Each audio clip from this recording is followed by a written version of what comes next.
Selamat pagi, Shalom. Selamat pagi, Shalom. Nah, kita buka Alkitab kita yang terdapat dalam kitab 1 Samuel pasal yang ke-24 ayat yang pertama sampai yang ke-13. Sekali lagi dari dalam kitab Samuel pasal 1 Samuel pasal yang ke-24 ayat yang pertama sampai yang ke-13. Kita akan bacanya secara bergantian. Nanti kaum pria membacakan ayat yang pertama, kaum wanita membacakan ayat yang kedua, dan ayat yang ke-13 kita akan membacakannya secara bersama-sama. Dengan perikop yang diberikan Lembaga Alkitab Indonesia, Daud membiarkan Saul hidup.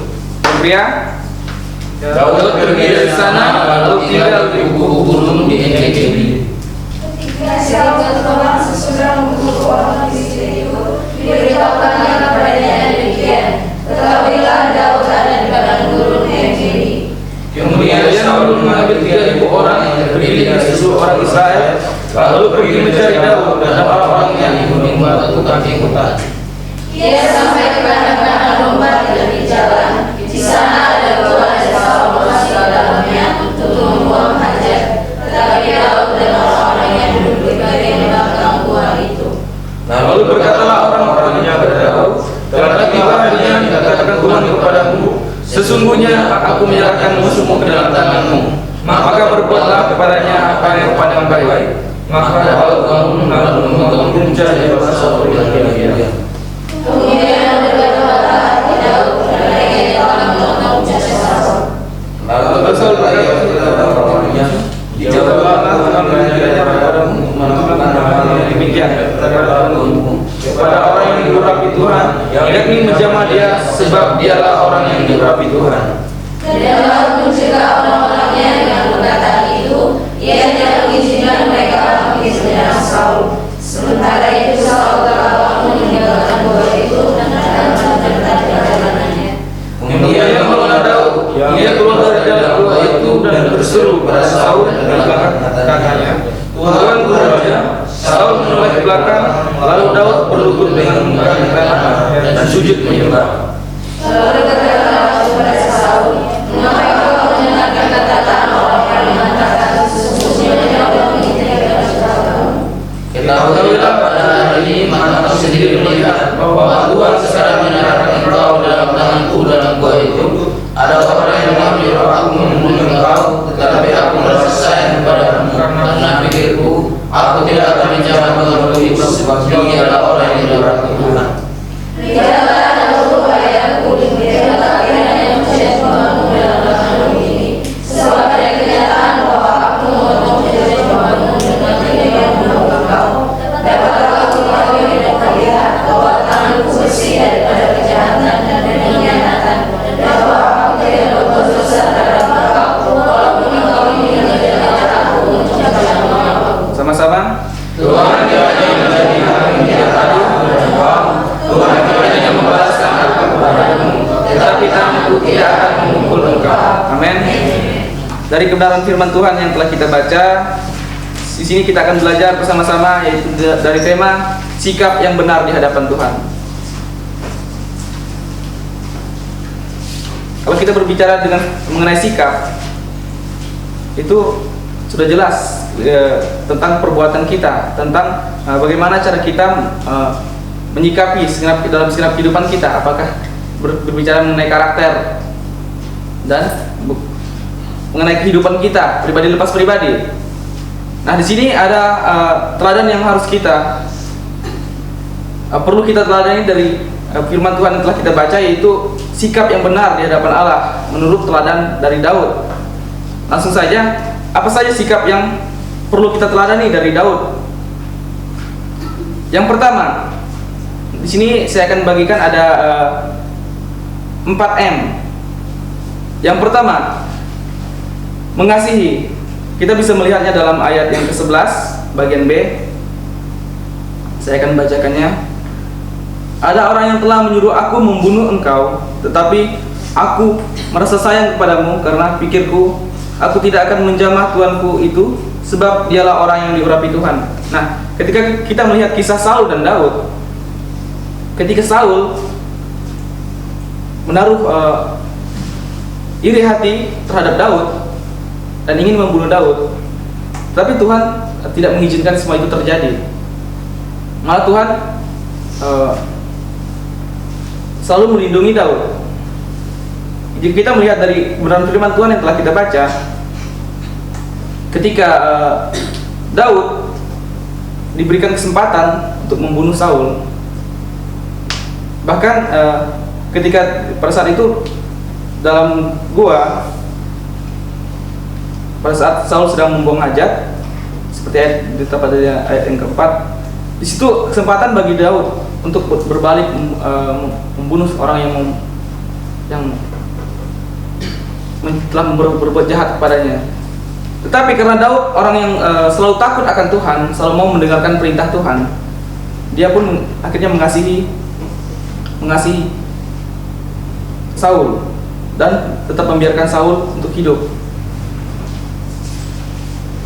Jika kita berbicara mengenai mengasihi, maka yang harus kita lakukan yaitu kita harus melakukannya dengan senap hati kita, dengan ketulusan kita. Demikian dalam kehidupan kita di tempat ini. Ketika kita mampu untuk bersama-sama dengan teman kita, bersama-sama dengan orang-orang di sekitar kita, ketika kita sedang dalam pergumulan, sedang dalam masalah bersama-sama dengan teman kita, masihkah sanggupkah kita untuk mengasihi? Tapi firman Tuhan ini mengajarkan kita, menurut teladan Daud, kita harus tetap mengasihi, walaupun sekalipun musuh kita.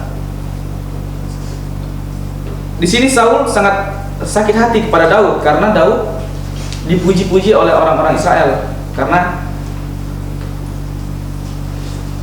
Daud mampu mengalahkan Goliat. Saul merasa iri hati kepada Daud. Ketika kita hidup dalam kehidupan kita secara manusiawi, ketika orang mau membunuh kita, otomatis kita tidak akan mampu menahan amarah yang ada dalam kehidupan kita. Mungkin kita bisa membalasnya, tetapi karena firman Tuhan ini mengajarkan kita untuk selalu mengasihi, maka lakukanlah itu dengan tulus. Yang kedua, sikap yang benar di hadapan Allah yang kita perlu teladan dari Daud. Yang kedua, Daud sanggup mengampuni. Kita bisa melihat dalam ayat yang ke-12. Satu orang untuk membacakannya.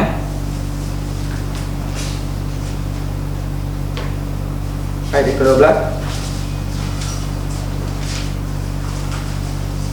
Ayat 12. Lihatlah dahulu ayahku, lihatlah kiranya punca jubahmu dalam tanganku ini. Sebab dari kenyataan bahwa aku memotong punca jubahmu dengan tidak membunuh engkau, dapatlah kau ketahui dan kau lihat bahwa tanganku bersih daripada kejahatan dan pengkhianatan, dan bahwa aku tidak berbuat dosa terhadap engkau, walaupun engkau ini mengejar aku untuk mencabut nyawaku. Ya, ketika Daud mampu mengampuni Saul, dia tidak ada sama sekali menyimpan dendam, karena dia tahu bahwa bukan saatnya baginya untuk melakukan hal-hal yang seperti membunuh Saul, tapi itu adalah bagian Tuhan. Nah, kalau kita bercerita mengenai hal-hal mengampuni, ada hal-hal yang membuat kita sulit untuk mengampuni dalam kehidupan kita. Yang pertama, karena kita telah kecewa. Yang kedua, karena kesalahan yang orang perbuat kepada kita, bahkan segenap kesalahan yang orang perbuat itu kesalahan yang sangat fatal atau kesalahan yang berat.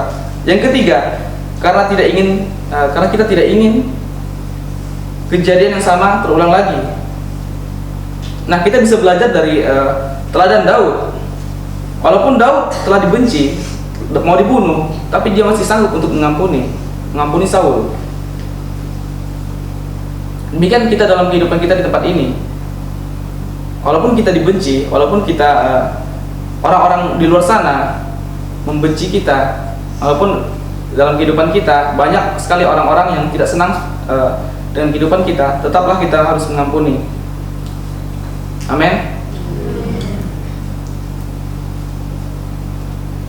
Yang ketiga, yang perlu kita teladani dari sikap yang benar di hadapan Allah dari Daud, Yang ketiga, menguasai diri.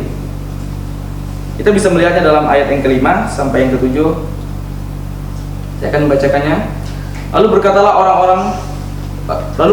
orang-orangnya kepada Daud, telah tiba harinya dikatakan Tuhan kepadamu, sesungguhnya aku akan menyerahkan musuhmu ke dalam tanganmu, maka perbuatlah kepadanya apa yang telah kau pandang baik.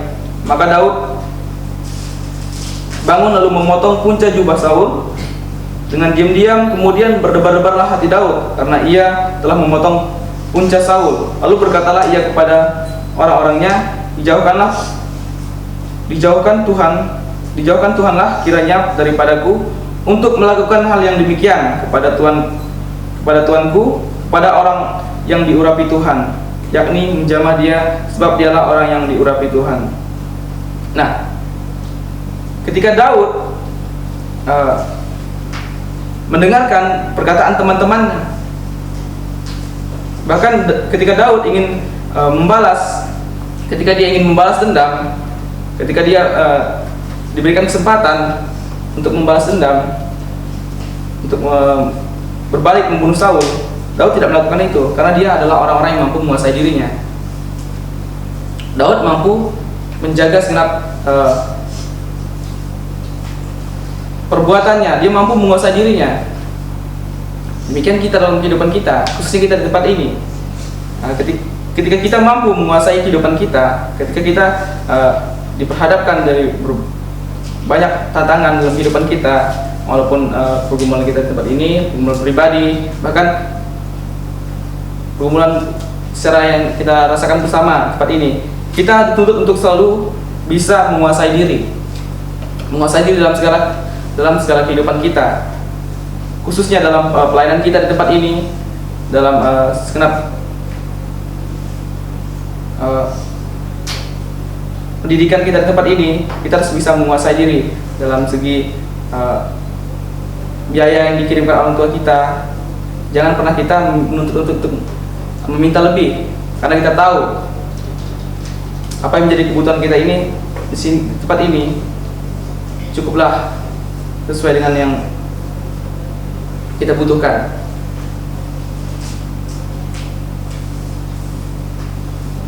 Dan hal yang sulit, yang membuat kita sulit untuk menguasai diri kita, ya karena kita menganggap kita ini sudah mampu, kita ini lebih hebat, makanya kita sulit untuk menguasai diri.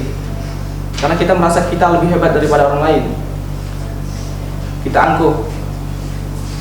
Tapi saya percaya kita yang ada di tempat ini, kita semua mampu menguasai diri. Amin. Dan yang ketiga, yang keempat, sikap yang perlu kita teladani dari Daud, yaitu sikap yang benar di hadapan Allah, yaitu menghargai. Daud ini adalah orang-orang yang sangat menghargai. Jika Daud tidak menghargai segenap perbuatan Tuhan dalam kehidupannya, bisa saja dia membunuh Saul, bisa saja dia menghakimi Saul. Tapi karena Daud tahu itu bukan tugasnya, bahkan dia menghargai pekerjaan Tuhan, maka dia tidak akan lakukan itu. Daud sangat menghargai pekerjaan Tuhan. Ia sadar bahwa penghakiman itu bukan miliknya, tapi itu hanya berasal daripada Tuhan. Dan hal yang membuat kita sulit ketika kita dituntut untuk menghargai seorang, yang membuat kita sulit untuk menghargai, karena kita juga merasa lebih hebat daripada orang di sekitar kita. Kita merasa diri kita lebih mampu, makanya seringkali kita tidak mau menghargai seorang. Tapi firman Tuhan ini berkata, khususnya bagi kita dalam kehidupan kita, kita harus meneladani Daud. Daud mampu menghargai segenap pekerjaan Tuhan, bahkan menghargai Raja Saul ketika dia ingin membunuh Daud sendiri, tapi Daud masih mau menghargai. Demikian dalam kehidupan kita, kita harus menghargai segenap apa yang menjadi pemimpin kita, bahkan orang-orang yang lebih tua dari kita tetap harus menghargai. Yang menjadi pertanyaan bagi kita, mampukah kita melakukan hal-hal ini?